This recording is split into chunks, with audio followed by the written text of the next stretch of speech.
Good afternoon. Thank you everybody for coming. My name is Andrea Harrington. I'm the Berkshire District Attorney. I am joined today by First Assistant Karen Bell, Mayor of North Adams, Jennifer Maxey, Chief of the North Adams Police Department, Chief Wood, and Detective Lieutenant Ryan Dickinson, who is the commander of the State Police Detective Unit assigned to the Berkshire District Attorney's Office. First, I just want to extend my condolences to the family of Jillian Rosado. This was a terrible, horrible crime that occurred against their loved one, and I want them to know that myself and the investigators working on this case will do everything in our power to ensure that the perpetrator of this crime is held accountable. Today, this morning, I want to report that law enforcement arrested Luis Rosado. He was arrested at approximately 8:30 this morning on a warrant that was obtained by the Berkshire Detective Unit on Tuesday out of the Northern Berkshire District Court. Mr. Rosado was arrested at a residence on Fenn Street in Pittsfield. He was arrested by the State Police VFAS unit, the members of the Berkshire Detective Unit, members of the Pittsfield Police Department, and members of the North Adams Police Department, who took Mr. Rosado into custody without incident. We expect that Mr. Rosado will be arraigned this afternoon in Central Berkshire District Court, as there is no judge that sits in North Adams District Court today. Just a recap of the basic facts of this case. On Sunday evening, a call came into the North Adams Police Department via 911 at approximately 7:54 p.m. North Adams Police and Northern Berkshire EMS responded to 46 Charles Street in North Adams. Inside the residence, they discovered Jillian Rosado. She was deceased at the time. Our State Police Detective Unit responded to the scene and launched an investigation. And later on Tuesday, at autopsy, the Office of the Chief Medical Examiner determined that the cause and manner of death was a homicide by multiple stab wounds. We have a little bit of background on the parties in that they had been together for approximately 6 months and they had been married for approximately 5 months. I can give you just a very brief timeline of the events. This is an ongoing investigation. There are still witnesses that the investigators expect to be talking to, and therefore we do have to be somewhat guarded about the facts that we release to the public, but I can assure you that all of the facts of this case will come out through the court process. So we do know that days before the murder, a witness did overhear Mr. Rosado tell his wife, Jillian, that he would kill her if she left him. And then on Saturday, May 28th, we do have evidence that the parties were together in the evening prior to this murder. And communication from Ms. Rosado's cell phone did stop during the time that the parties were together. Then witnesses put the two arguing together that evening prior to Ms. Rosado's murder. I want to thank the Berkshire Detective Unit, the Massachusetts State Police, the North Adams Police Department for their excellent work on this investigation. I also want to thank VFAS and the Pittsfield Police Department for their assistance in bringing Mr. Rosado into custody. I can try to take a few questions. I'm sure that you have a lot of questions. I will answer what I can. Who called 911? There was a witness that called 911, but we are not releasing the identity of that individual. What was the cause of death? It was multiple stab wounds.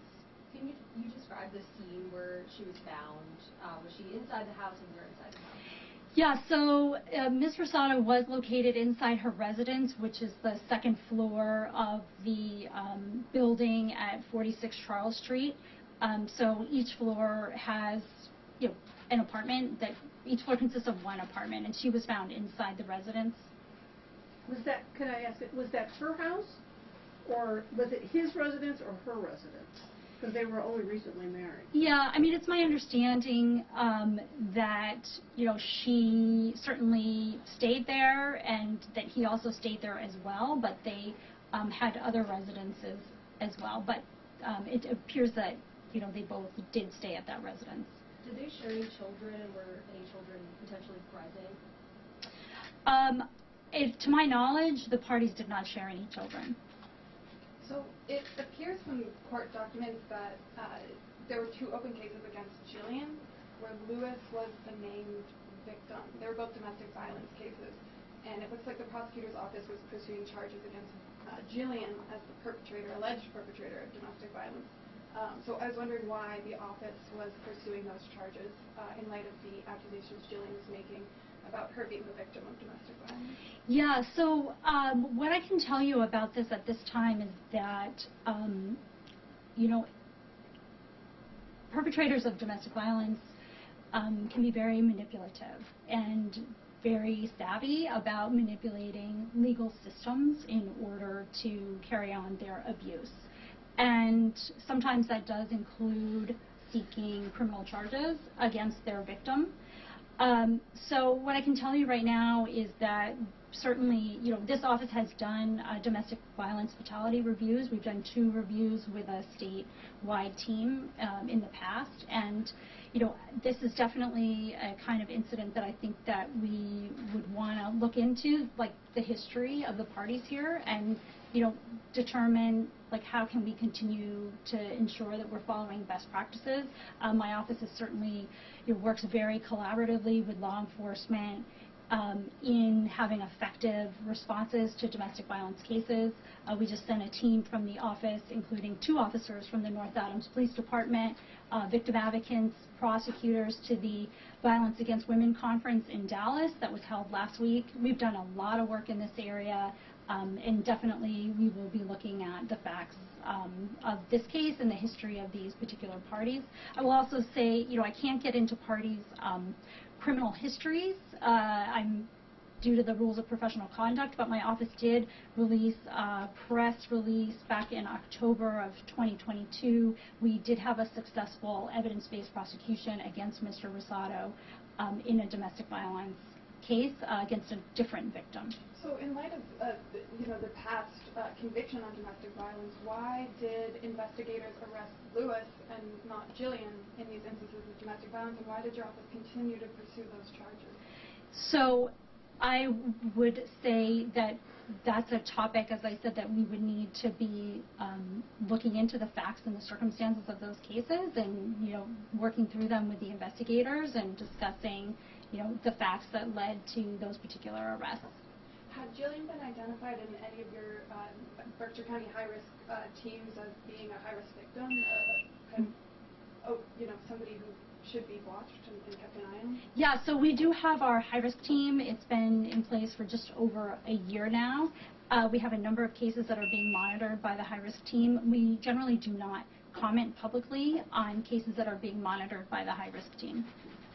Any other questions? Has the manner of death been reported by your office yet?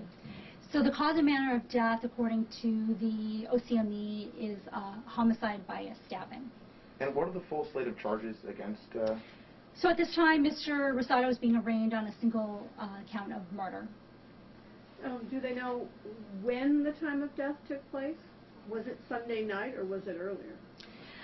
According to our investigation, the time frame of the death would have occurred on Saturday evening. And what happened in those 24 hours between when she may have died on Saturday and then when someone called 911? Do you believe that Rosado was evading law enforcement? What was going on there? Well, this is still under investigation, and you know, we can't comment at this time as to Mr. Rosado's whereabouts between the time that he left the residence and the time he was found at 8:30 this morning. And what is that Fenn Street residence? Is that somebody's home or? It's a private residence. How is it associated with Rosado? Family, friends, or? At this time, all I can say is that it is a private residence on Fenn Street in Pittsfield. And is there, the file associated with the case was, as of this morning, impounded. Are there plans to unimpound the documents? So, yes, at this time, the probable cause report that we used to obtain the arrest warrant is impounded. It will remain impounded at this time because our investigation is ongoing and there are still witnesses that we are seeking to identify and interview. But, yes, when the investigation is complete or more complete, then the PC affidavit will no longer be impounded. Right now we have a particular date, but we'll ask the court to release that as soon as it's no longer necessary in order to preserve the integrity of the investigation. And something that I want to highlight about this particular case is the extreme danger that is that comes about when somebody is has a pattern or practice of committing strangulation. And if you look at our press release from our earlier case with Mr. Rosado, you'll see that there was a strangulation charge in his history. Once an individual strangles their domestic partner or their intimate partner, that partner's chance of being murdered goes up by 750%. Strangulation is a very, very dangerous crime. It is a sign of lethality. Our domestic violence task force, we have a big initiative that we had already underway around educating people around the dangers of strangulation. We are doing work with training law enforcement. It is very important for members of the judiciary, members of law enforcement, just members of the public in general to understand what a danger sign strangulation is in terms of, a threat to somebody's safety and well-being.